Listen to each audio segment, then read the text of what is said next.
BANTER is where we go through this Jenga tower and we answer the questions. This is gonna sound so old of me, but I would say sewing. That's when I'm just like, I got this. Mic drop. Another mic drop, exactly. I fake my confidence a lot. What song signifies your life at the moment? Best decision I've ever made. Mine too. You know, I shoved all the clothes under my bed. It's clean, right? Exactly. Is that pretty girl mantra? Yes. Don't put your tree in my house. And I'm like, Mom, but why? I want to go hang out with my friends. Do you believe in second chances? Stuff Mary. together. You're triggering me. My inner child is not happy.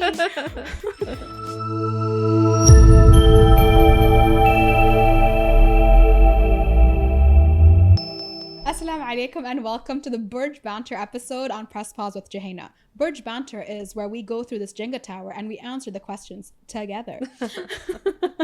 I'm here with Ashley Brantley. She's an air traffic controller in Doha. And if you don't know where that is, it's in Qatar. Yes. I'm sure all the Arabs are going to come at me for how I've said it, but yeah, I'm mixed and I don't know how to speak Arabic. You can say it's super American, like Qatar, when they go Qatar. Qatar? I haven't heard it like that. Oh yeah, they always say like, oh, in Qatar. And I'm like, it's not the what? It sounds like a cookie cutter. Yeah. So since you're the guest, I'll let you go first. Okay. And you can pick the block. I'm going to be a risky one because I Okay. like to take risks. Same. That's probably why you are where you are today. Okay. If you could choose a skill or knowledge to master immediately, what would it be and why? Ooh, this is a good one. Any skill. I would honestly, this is going to sound so old of me, but I would say sewing. Oh, okay. Yeah, because I cannot tell you how many times like I want to just like fix something. Like I have big thighs, so like I rip my jeans all the time in the thigh, and same. I don't know how to sew, and I always have to like take them in, or I just like say screw it and I just go buy another pair of jeans. And I feel like honestly for so long like I want to like make a nice like crocheted sweater or something, like I don't know, that's my random weird skill that I want to do. For me, I would love to instantly be able to know how to speak Arabic. So I'm not fluent in Arabic because I'm mixed race. My father's a Marathi, my mom's Tanzanian. They spoke to each other in English. They spoke to us in English, and then they put me in a British school. And then they didn't really care about teaching me Arabic. So I just like went through life not needing it. And then air traffic, they're like, we only need English. I'm like, score. I'm like, it's a government job and only needs English. Double win. So yeah, that would be mine. Okay, let's see. Oh, here we go. I'll also be risky and take something in the back. Oof, we're gonna fall quickly. Okay, so how do you define happiness and what brings you true joy in your life? Or when do you feel the most confident and why? When do you feel the most confident and why? Tell me. Oh, I'll let you go first. Okay. I like listening to you. Honestly, this goes back to when I say like I would say 1000% when I'm working, because like I know that you have to listen to me, like, you know, as an air traffic controller, like that's when I feel like I'm in my element, like 1000%, because like I don't say this to sound like egotistical or to like build myself up, but like I know that I'm really good at my job. So like that's when I feel like nothing else matters, like especially during a busy session, like that's when I feel like confident. Ashley, my voice is always the same, like I don't put the cute voice on, you know, it's like it's strong and it's there, and if you don't listen, especially after the third time, the Mexican in me comes out big time. Like that's when you know, like, okay, she is a little bit Mexican, because the attitude comes out. Yeah, I never thought about it that way as well, because when I'm on the show I don't think about work really. But yeah, I do agree with you. Like I've been validated now, which is graduated in air traffic or aviation lingo, for 9 years, over 9 years now, working in the same facility, and you've seen what we work. Okay, it's busy. It's busy. Like recently they celebrated that we had 1 million aircraft movements in the last year. Okay, busy with a capital BUSY. And I do agree with you, like when I'm working a busy session and I'm well rested, ... that's when I'm just like, I got this. Let's go. I'm on top of it. I can foresee what's coming next. I'm doing what needs to be done. And especially if I'm working and then I have somebody to help me, like, because do you have planners as well? We have assistants. Yeah, we have air Okay. traffic assistants in there, and they do all of like our tagging and the coordination of when they'll be at the boundaries and all of that. Oh, okay. Yeah. Well, so yeah, so it just helps, like, when you're on the right crew and you're vibing, because it's a team Yes. effort as well, you know. So when that just perfectly aligns, it's just Yes. so nice. Mic drop. Another mic drop, exactly. But yeah, I do agree with you. I do feel confident then. I don't know if it would be the most confident, because not a lot of people realize I fake my confidence a lot. But yeah, I would say, since this is an air traffic podcast today, Yeah. I would agree with you. When you know, because that is the controlled chaos. When you're living life day to day, like I was vlogging earlier and I was doing my makeup and I got all this mascara under my eyes. That's why when you showed up at the door, I was still in like my robe because I was like reapplying my concealer. And I was like, this is more stressful than air traffic, because it is. Yeah, over there, you know exactly what's going to happen. You've memorized the procedures. So yes, Good. I feel you. Okay. Oh my God, why are these so tight? Oops. Edit that. No, just kidding. Okay. What song signifies your life at the moment? Or how do you know when it is time to let go of something or someone? Oh. Ooh. I'm going to do the song. Okay. What song signifies your life at the moment? You know that, okay, I don't know, the Super Bowl is like a really big thing in America, right? And Kendrick Lamar has had this like beef with Drake, right? And he's like came out with this like diss track song, and it's called Not Like Us. And like, I'm not going to sing it with you guys, but I'm sure everyone has heard it. And like that song like really resonates with me right now, because like I've been going through my own like some problems with friends and these things, and like, you know, when you start to like move from people in life and like start to grow, like you start to see you know, people that aren't growing with you or going into your vision. And that song, like 1000%, is like my life right now. Like I want to do his little like dance and everything that he does in the song, because like that's just where I'm at now. It's like and it's like super selfish to say, but like I'm really like prioritizing myself right now, and like my self-love and my self-worth, and getting my mind right and these things, because you know, I struggled with things like being sad and you know, not loved and not good enough, and like I'm like in my vibe right now, like I'm in my zone, and no one's like gonna take that from me. So Google that song, Not Like Us, Kendrick Lamar. Yeah. I love that. I feel like I'm in a similar vibe as you, where I'm learning to love myself and just be unapologetically, even more so unapologetically, like me. And before I was that way, but I was carrying everyone else I loved with me. And now that I'm divorced, best decision I've ever made. Mine too. Best decision I've ever made. I'm like, you know what? I didn't realize how sad I was in that marriage until it like was done. I was like, because I thought it was good until it wasn't. Yep. But there were actually a lot of little things he was doing that were just not fair to me. And I just brushed it. Like, you know how I told you that I literally forget something bad that happens? Yeah. That's what happened. Yeah. And it would just be like these little things like, it's fine, I love him. Yeah. So even in that, like now that I have broken away from that, I do resonate with you in that, like, it's all me. And then just before my divorce as well, not just before, it was a few years before, but I had the friendship shed, right? Where it's just like, I just feel like we're not vibing anymore. And it's similar to what we were speaking about before we started rolling. Like, you're just not aligning on the same things, and that's okay. Yeah, absolutely. Friends come and go, except for you and Mary. Yeah. Mary's she's gonna like cut me right now. She's like, so Ashley came with her friend Mary, who's my version of Sarah. Yeah. Right. So I was like, oh, friends come and go, and Mary just looked. I was like, not Mary. And she's Latina, so you have to be careful. Oh yeah, no, she's hanging out with my dog. Like, I'm like, she'll take him with her. You know, but like, it's okay. It's okay. And for me to understand that that's okay and to move on from it, revolutionary. Yeah. But coming to what my favorite song is that resonates with that, it would be Mantra. I don't know what the singer is, but like what the singer's name is, but it's Mantra right now. Is that pretty girl Mantra? Yes. Can't remember the rest of the song, but like she is just, that is my post-divorce empowerment, like Yep. Song. Okay. Is it my turn? Yes. Oof. We're gonna fall. You're so mean. She's gonna make you fall on me. I just felt that one was called talking to me. Okay, so what is your perspective on the intersection of technology and human connection? Okay, yeah, I like that one. You like that one? Yeah, okay, let's do it. That. Okay, so I'm gonna talk about girls in aviation because I'm actually using technology to educate. So like I think that we're so afraid of utilizing the technology and like what it can actually do for good things that we're so focused on these like movies like iRobot, thinking they're gonna like take over our whole lives and like ruin the world or whatever.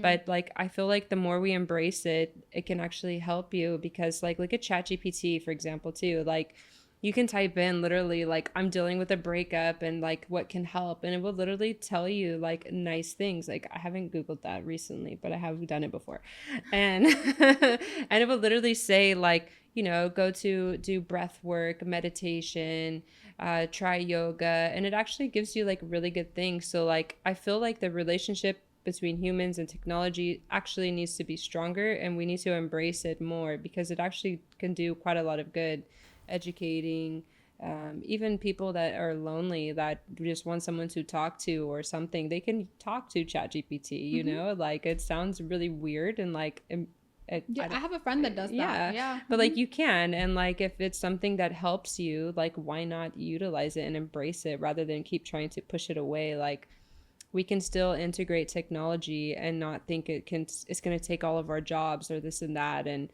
just embrace it and like love it like it's your own, like little Toby or Peanut. Exactly. I couldn't agree more. And even for me, like I especially like post divorce, I realized how much I rely on my Alexa because before I'd ask my ex-husband like, what time is it? Okay, I need to do this, can you set this timer for me? Like that's what I would do because now Alexa is doing it. Because he's like, what are you gonna do without me? I'm like, Alexa and my cleaning lady, we're good. I don't need anybody.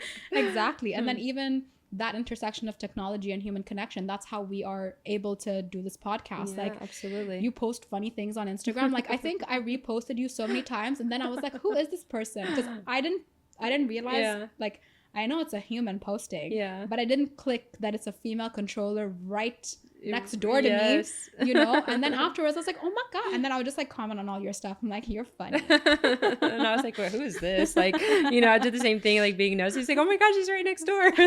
follow. Yeah, exactly. So I feel like it's a really good way to connect and for everybody to come together, and I'd rather see the positive versus the negative. Yeah, absolutely. And I also feel like we feel it's okay with with technology because it's gonna take a lot to replace air traffic controllers. So we have that. I feel like we have that job security, and people are gonna probably hate on us for that. But it's fine. It's true. It's fine. Okay. Oh yeah, I got a good one. Loose one. Look at you. False. What are you grateful for today that you didn't appreciate in the past? My mom. Wholeheartedly, 1000% my mother. Like I had said in the previous episode about my mom, like working all of these jobs, like just to be able to give us these like name brand clothes and things just to make us like fit in at school. Like I didn't appreciate it. And I even like, I remember one time asking her for money, like to go to the movies or something with my friend, and she just like didn't have it, you know, and she's like trying to give me every excuse on why I can't go, like, oh, because you didn't clean your room today, or I'm like, what? Like, you know, I shoved all the clothes into my bed, it's clean, right? Exactly. And you know, so like looking back at those things, like I would be mad at her, like, why can't I go to the movies with my friends? And like now, like I look back and I see how hard she worked and like how much she did for me, that I will take care of that woman until I can no longer do it. So definitely my mom. Yeah. For me, it would be, I also agree with you on the mother because she instilled a work ethic in me really young. And I remember my mom's a veterinarian. She had a veterinary practice of her own. And every Saturday she'd force me to go to work with her. And I'm like, Mom, but why? I want to go hang out with my friends. And I'm really grateful she actually had that consistently in my life. She didn't do that with my other two little sisters, and they're brats. Yes, I said it. You know, in comparison. And I think it's because she raised me to be strong, and then I felt the need to protect them from like just the harshness of the world. So it's also partially my fault, but it's okay. But yeah, I do agree, like I do agree with you on mother. But if I were to go on something less deep and recent, I have a tree in my garden that's been that's been there for like 2 years, and I planted it when I first moved in. And lately my functional medicine doctor tells me to ground myself. And she's like, just go and like touch a tree in your garden, Johanna. And I'm like, oh, fine.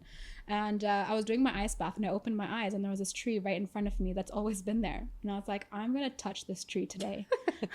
So yesterday I was so tired and so delirious after like my night shift, and I was just like recovering and napping and waking up and whatever.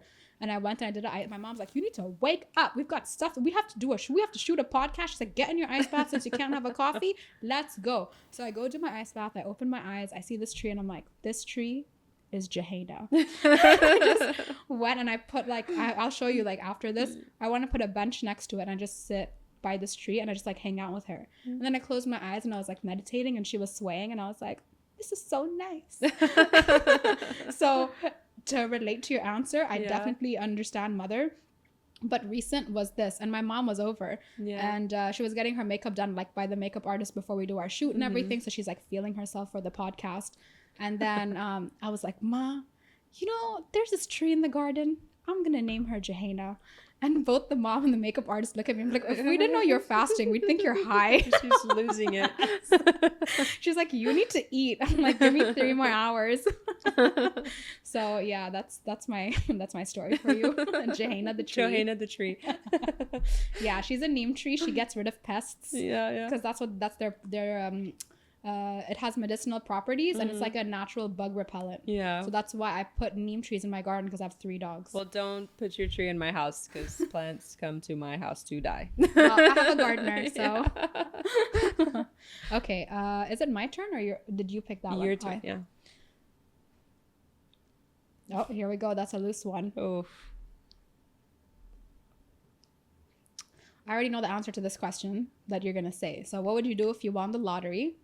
Or if you could time travel, where would you go and what would you do? I don't know the answer to this question for you, but I know the lottery one. It would definitely be Girls in Aviation. Toby. Toby and Girls in Aviation. Okay, if I could time travel, where would I go and why? Yeah, so if you could time travel, where would you go and what would you do? I would go back to being like 4 or 5 years old, little girl, and tell her it's going to be okay. Like that. And I would also tell her, you can have it all. You can have a career, you can find love, and you can have fun and friends. And, you know, because I think also we're taught as well, like, you either have a career or you be a wife, you know, like, yeah. So like, I would definitely go back and tell her, like, it's going to be okay. And you can do anything and everything, like 1000%. I would tell her that and hug her. Yeah, exactly. Have you done like inner child work where you've spoken to your inner child? I have, honestly. It's something I've been interested in, because I'm working a lot on myself and like my own traumas that I've been through. And so like, that is something that I'm definitely really wanting to get into as well, because like, I definitely believe that a lot of like what our problems and things stem from are from childhood, and we bring them into our adult life. Yeah, that's most of the work that I've been doing. And you literally go, this is what you do actually. You close your eyes and you visualize a little girl. So like, let's say something traumatic happened to you today, like I don't know, trauma number 1. We'll name it trauma number 1, right? And then this is like, let's say you're hanging out with Mary, right? Yeah. And she's just like, I don't see why you're so mad, because it didn't trigger her. Yeah. So then you would close your eyes and go back in time and go to your subconscious and ask, when was the first time I felt this? And then you'd go and you'd rewind, and you're like, oh, age, for example, 10. Yeah. And then you ask yourself, oh, was this the first time you experienced it? No. Rewind. And then some people even go through, when they do the inner child work, they even go into the womb of the mother and they feel what the mother felt. Wow. Which is like so wild. So it's like hypnosis and inner child work. And then you go and you speak to that. So let's say it's 1 year old, so you can physically hug it. in your mind. Yeah. And then you realize at 1 year old, XYZ happened that led to trauma 1 being a trigger now when you're 30 Right. plus, right? And it's just so powerful because you come back and you're like, oh. And like one of the things that I was recommended to do was to have a printed picture of like me when I was younger, and keep it somewhere I'd see it all the time. And if I have a really bad inner dialogue with myself. Yeah. And I would look at her and I'd be like, would I tell her that? No. Yeah. And then that's how I've helped change that and reshape that. But it's very powerful. Yeah. I'll give you a contact so you can do that work. I need it's to. very powerful. It's very empowering. Yeah. If I could time travel, where would I go and what would I do? I had all this time to think of my answer. And I'm like, she's thinking about her tree. I'm thinking I had Johanna the tree. My mom's like, you're such a narcissist naming a tree after yourself. I'm like, but you know, she's like, I'm gonna love her extra. Like she'll get more water than the other trees. Yeah. You know, for me it would be when I was actually studying as an air traffic control student, and I was so stressed the whole time. I hated it. It was exhausting. When I was studying in the UK, I was staying there for 4 months, and they put me in a host home. And I had a host mother called Joy, and this woman, she's my British mother. I love her. Yeah. She's amazing. So she gave me a really stable environment to study in that was calm. And like I went to visit her. I always go visit her. And I went to visit her and her house was the same years later. Yeah. And I was like, this is the stability. Yes. So I will always say like it's the mothers in my life that have helped me be the woman that I am today. And Joy is my British mother. Yeah. Like she gave me that stability. And every Sunday we would make a Sunday roast together. And then we'd go hang out with her mother. So I was like hanging out with her. Like I call her my grandma. Yeah. And like, it was just so nice. Yeah. And I just wish I could go back to that time where it was hard, yes, but I just had so much calm and stability and just chill vibes around me. And she literally was like my backbone because I was learning like all my basic courses. Yeah. And I remember being so stressed about it, but she just made me feel okay. Yeah. But yeah, Sunday roasts, hanging out with British grandma as well. British grandma. Yeah, she was so cool. And like even when she had passed away, like Allah yarhamha, I remember that morning I had like a dream about her and I texted Joy and I'm like, did she pass? And she said yes. And I was like, she came to say goodbye. Yeah. Yeah. Okay, your turn.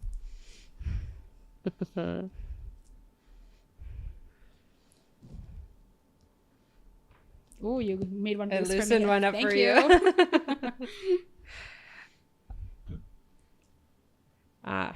Okay. Do you believe in second chances? No. For when my ex-husband is watching this, no.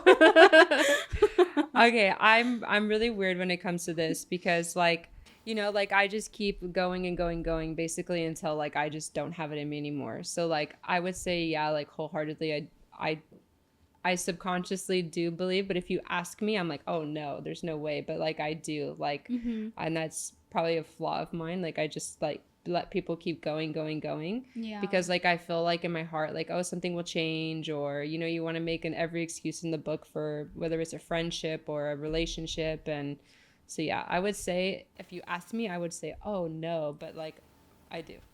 Yeah, I think it takes one really big thing to say not anymore. Yeah. But there are little things that you let slide because you're like, wow, and you make excuses for them, right? But when I do decide that's it, yes, that's then it. No. Yes. But it's a lot of little things you've done, and then you do one big thing. No. Yep. Okay, I'll take the one you loosened off for me. Where are you settling where you could be thriving? And can you recall a moment when you felt completely in tune with your intuition? This is a very shady question. Yeah, it is. That's a good one. Like when I wrote that down, I was like, we'll see. Not my relationship, Patrick. Yeah, she loves you. She told me off camera. God, that's hard. That's a really hard one, you know, because I feel like there's many things that we do in life that we settle that we could be thriving in. And I would say that recently, my friend Mary that we talk about, she's amazing. Mm-hmm. She's here behind the scenes, so I have to say that. No, she's a great.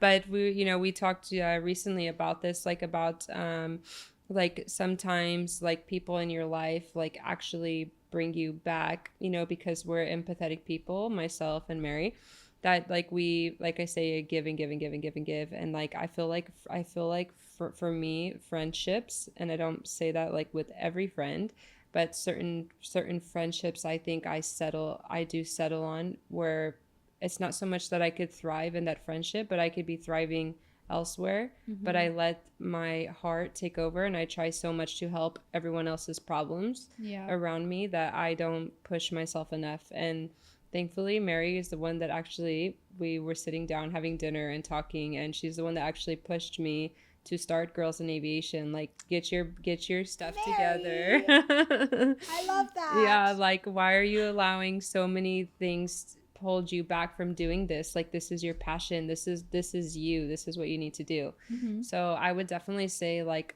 the people I surround myself with, not everyone, but some people, is where I settled, where I could be thriving in other parts of my life, because I try so hard to help everyone else, and then it takes away from my own success. Yeah. And I've recently had, with my divorce, I settled, like, I didn't settle at first because I thought he was amazing, and then he slacked, so then I was really settling. But since it's recent, I'm going to go with it. I was settling with him big time. And then because I was channeling so much of my energy towards him and what he needs to be successful and thrive and what should he do and everything, I just wasn't putting that into myself. Yeah. And if I took a moment to just stop and do a quarter of that love that I gave him to myself, ooh, girl, would take over the world. Yes. So let's see what's in store for 2025. You're gonna take over the world. And I completely understand. And earlier when you were talking about Girls in Aviation, you just had so much happiness inside. Yeah. Like, wow. Yeah. So do it. I am. Like, you have Mary on that side and you have me on this side. Yes. East and west. Let's go. But I do feel like it's really important for you to continue that work. And this is also for anybody who's listening or watching. Especially as women, I feel like it's more common that way, where we have been preconditioned from childhood to give and give and give and give and give and give. And especially in my culture, I come from an Arab and African household. Yeah. It's to give to everybody else, especially as the eldest child. So we really need to take a moment to, how much you would give them, what are you going to give to yourself? Yeah. So when my ex-husband left, I took all the gifts that I gave him. I confiscated them, actually. And I got him a lot of gifts, okay? Yeah. One was a motorcycle, a gaming PC. Like, it was just bougie stuff. Yeah. And a car at one point as well. So everything I could put in my car, I hid it in my car for like 2 weeks while he was like, while we were getting divorced. And then I sold everything. Yeah. And when I was buying everything for him, for whether it was a request or a gift, I never hesitated. I was like, oh, of course. At least I'm getting air miles for it. Yeah. Boop, boop, boop, boop, boop. Spend. And then when it came to me, and I have this extra room where he used to hang out a lot, and it was like his gaming room. Like, I even made him a room to play his video games. Yeah. And I was like, what am I supposed to do with this room? Like, I'm a person who doesn't need more than a 1 bedroom. Yeah. My garden is bigger than my apartment. Like, She has a whole doghouse back there. I do. So I was like, what am I supposed to do with this room? And my mom, she's also in her self-love era. And she's like, what do you want? Like, what's your wildest dream of what you want? I was like, I want a sauna and an ice bath. She's like, not that much. And when I did the research, I was like, okay, my budget will be how much I sold all his stuff for, and then I'll do that. And my mom was like, the sauna is being excessive. I'm like, Ma, you're the most extravagant woman I know. Like, well, what are you talking about? Anyways, then I was like, this is the one time I didn't listen to her, and I'm glad. So I hired an interior decorator. He came, he like took the measurements of the room, and I'm like, I want a sauna, and I want a prayer corner, and I want a little meditation bed, and and a red light panel so I could do my yoga in front of it. And my mom was like, you're asking for too much. And I was like, that's what my ex used to say. You're triggering me. My inner child is not happy. So he came up with a really nice, beautiful, minimalist design. I'll show you. Yeah. And I'm doing a vlog about it, so you can tune into that. But I did put that sauna and everything there, and every time I would hesitate to spend on myself, because I never spent on myself. Like my credit card statement post divorce, ooh, not enough miles. But really, like, so now I stop and I'm like, would I have bought that for him, or even for my friends? I'm like, I just send gifts to like, you have Mary, I send gifts to Sarah just randomly. I'm like, you I'm like, I feel like you're dehydrated, and I'll send her like electrolytes, just like random things to her house. And she's like, did you send me stuff? And I'm like, yeah. But that hesitation I would always have to spend on myself. I'm like, if Sarah asked me, or if my ex asked me, or if my dogs needed something, will I hesitate? No. So I've decided to take that hesitation away from me. It's still a learning curve. It's still really weird. I don't feel, it's almost like I feel I don't deserve it. But I'm learning. Good, because you do deserve it. Like even when I went to Sephora, like my first proper shopping haul post divorce was going to Sephora. And I love makeup forever because it just stays. And like, look at this finish, right? And they asked me, and it was like I was close to my birthday because I got divorced the day before my 30th birthday. So just after that, I was like, I just went for eyebrow gel, and I walked out with like a whole suitcase. Yes, literally a whole suitcase. And they asked me, they're like, oh, ma'am, it's your birthday. Are you going to have a... No. So before it was my birthday, they gave me like a Sephora gift for my birthday. She's like, oh, happy birthday. I'm like, thank you. She's like, so what are you buying this all for? A party? I'm like, no, my divorce. And she literally stopped, and she's like... She gave me a high five, and I was like, oh, this is so nice. I love that the stigma of divorce has changed a lot. Yeah, absolutely. Absolutely, 1000%. Like, you think, like, in the moment, I'm like, oh my gosh, how am I going to tell my family? How am I going to tell my friends? And, like, then after you say it, it's like, oh, it's just such relief in so many ways that... Thank you for agreeing to divorcing me, because I'm so much happier. It's so much better. And like even with even the trip I took in February to Maldives with my mom and my aunt, we went on Valentine's week. I'm like, this is the best Valentine's Day. This is the best Valentine's week I've had in my life. Okay, your turn. Ooh. I went on so many tangents, but it's fine. It's okay. Ooh, and you made one loose for me as well. Keep making it easy she for is you. So generous. Like, she says it, but she is. I am. I'm doing it on purpose because I'm a giving person. Ooh, this one's a good one. Okay. What does success mean to you, and how do you measure it in your life?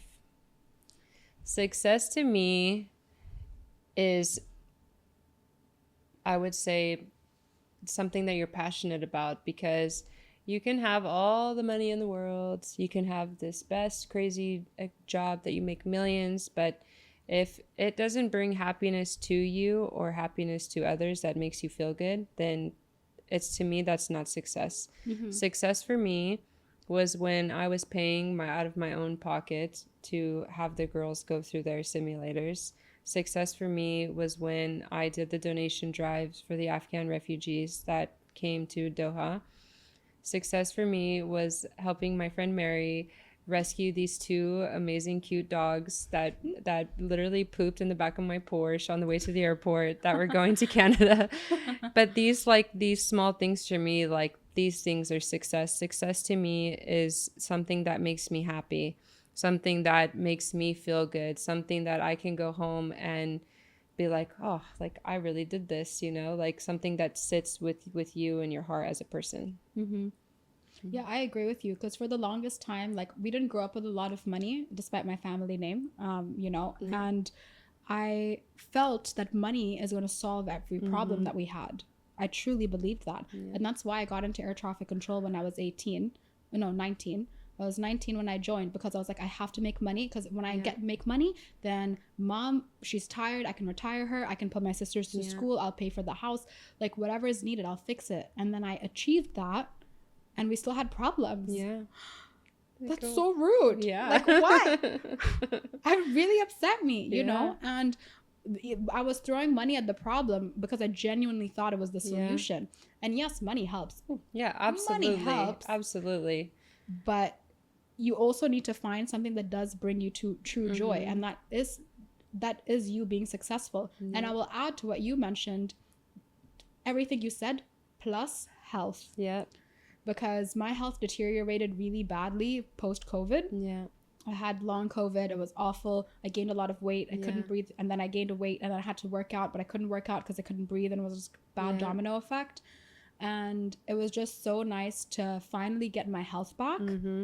And now I would say success would be contentment and having your health, because, you know, like bougie memory, but when we went to the Maldives with my mom and my aunt, they told us there was no space at the bottom of the oh my god, I sound so bougie, I'm so sorry, but there was no space at the bottom of the yacht, so we had to go we had to take the ladder to go upstairs. And it was a 5-minute boat ride from the airport to the hotel. And my mom and my aunt are in their mid-60s, and they were talking about how if we didn't do yoga, we wouldn't be able to climb these stairs. And they're like, we have to keep going. They're like, Johanna, you're finally on the right track with your health. You have to keep at it, because what's the point in making all this money if you can't enjoy it? So everything you said, plus really taking care of your health, because people take it for granted until they lose it.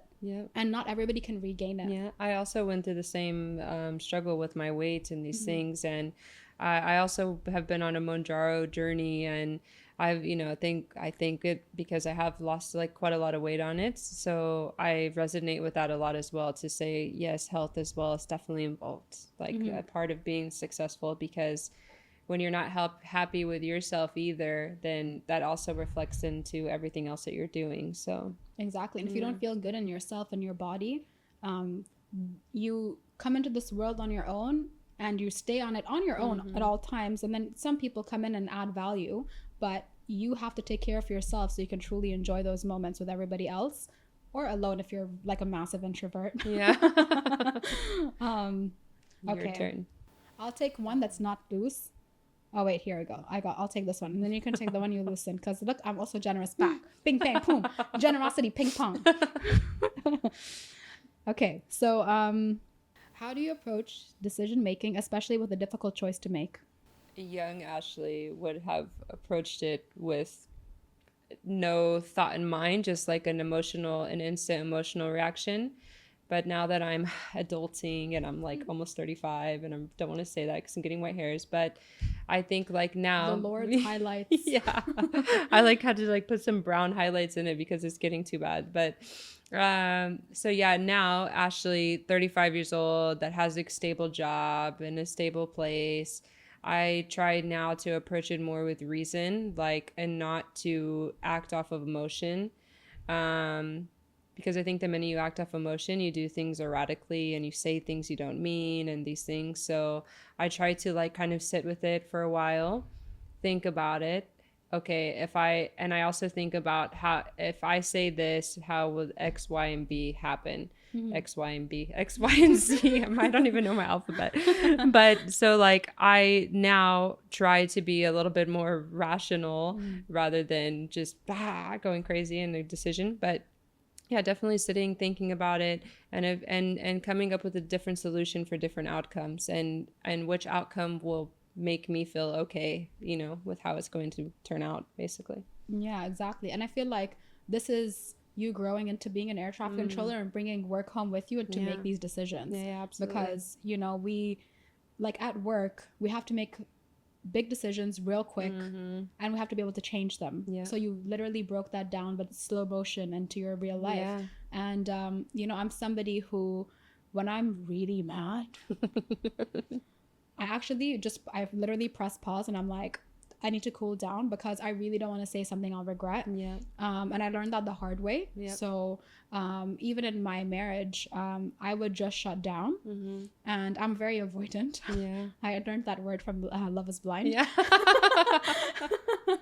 You know, and I would just shut down, and I would go and reflect and figure out, okay, like, how am I feeling, not including what they're feeling, if it involves another person. If it's a big decision to make, with like a life decision of like, I don't know, like moving house or changing a career or whatever, I would really sit with it and ask if that's something I really want to do for me. Not thinking about what society will think and like what will people say and blah blah blah, which is very difficult, but to make the decision based off what I want.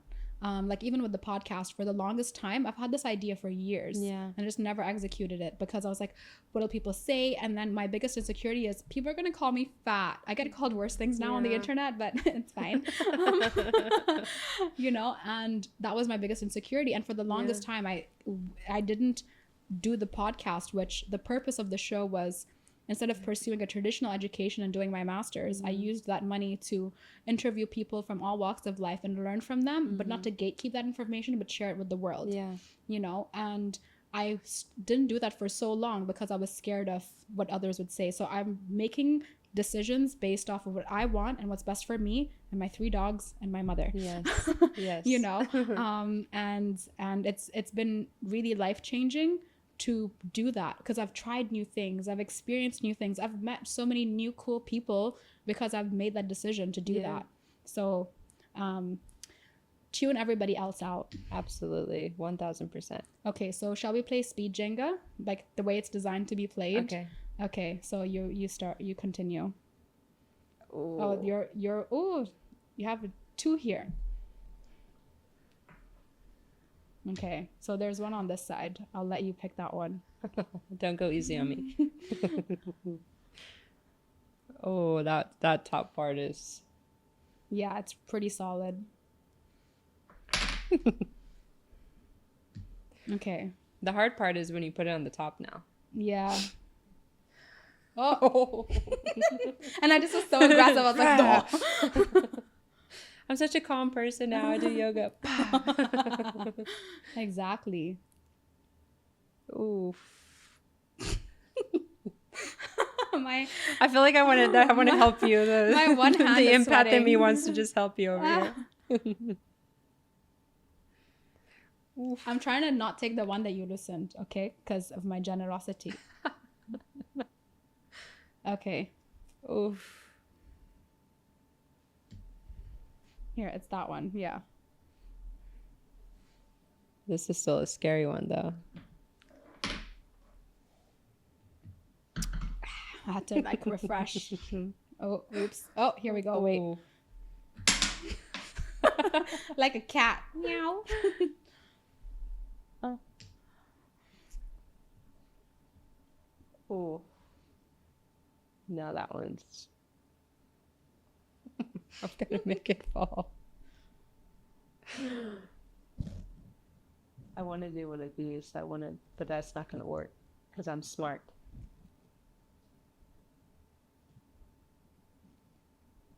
Oh. Okay. Oh wow, that was very aggressive. Okay, so what have you learned about love, or how do you want to be remembered? How do I want to be remembered? Okay. When people hear the name Ashley Brantley in 84 years from now, specifically 84 years. It has to be 84 years from this moment. Not a day, not a month, not a second longer. No. I want them, when they hear my name, say, what a good heart. I want them to say that this woman was a giver and they remember me for all of the good things that I did for other people. That's so beautiful. I want the same now. You can't be like me. Yeah. Okay. Look, if I do it in 85 years when yours is then done, it's okay. That's fine. It's yeah, like just a year later, they'll be like, oh, 85 years ago, they were on a podcast together. And then it was like a hologram. And they play it. Like, see, she waited. For me, I feel like with the things I'm choosing to do day to day with helping people, because I do help people like off camera and stuff, because I don't have it following me everywhere. But I do feel like when I really truly do love someone, and even if I like them not in bold and capital, but just baby like, I feel like I really do show up for them. And then it's a domino effect, because then I'll meet people in their lives and everything else, and whatever I can do to help, I do help. So I just hope that whoever I have helped in the past, even if we're no longer in touch, do feel that way and do recognize that I really did my best.